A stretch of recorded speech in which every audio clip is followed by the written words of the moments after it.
Ukraine has forced Russia to transfer warships from Novorossiysk, OSINT analysts write. They published satellite images showing the empty harbor. Russian warships could have spread further thaws along the coastline near Gelendzhik, experts suggest. While it appears that the majority of the BSF left Novorossiysk, there are few especially cowardly vessels that hid amongst the commercial vessels. High-resolution imagery from Airbus confirms the spots. M.T. Anderson, OSINT analyst on social network X. According to analysts, the Russians will now try to spread out the Black Sea Fleet's forces using civilian vessels as cover and thus defend themselves from probable air threats. По большому счету, я не знаю, готовы ли.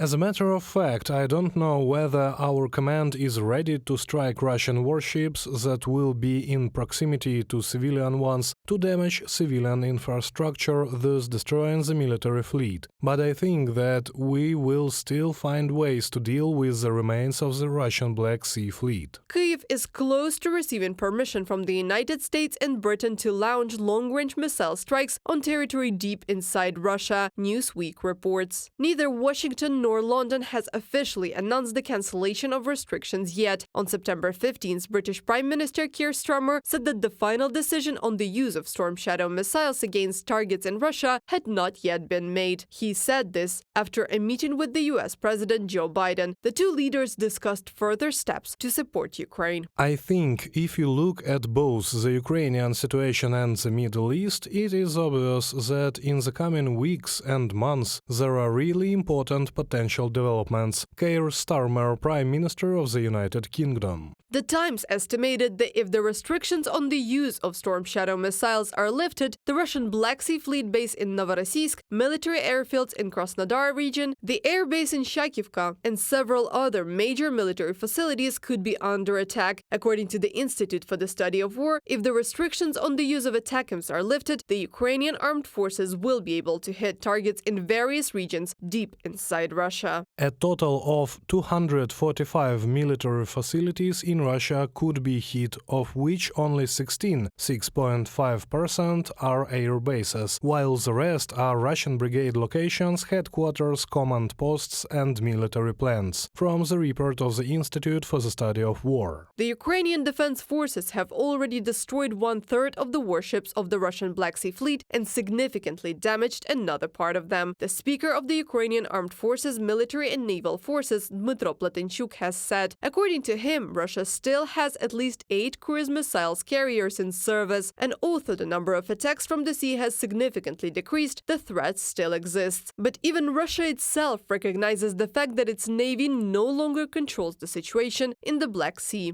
Where's the fleet? It's gone. This is really a victory for the enemy, that's a fact. The ships are still there somewhere in Sevastopol or Novorossiysk. They are there, but they do not exist in terms of a strategic combat unit. They don't control the Black Sea, do you understand? This is a fact of defeat. Yevgeny Fedorov, deputy of the Russian State Duma, in comments to the Russian media. According to UK intelligence, the Black Sea Fleet has lost the ability to conduct large-scale patrols in the Black Sea and threaten the Ukrainian coast. Reported by Anastasia Tarnavska, Христина Домбровська, UATV News.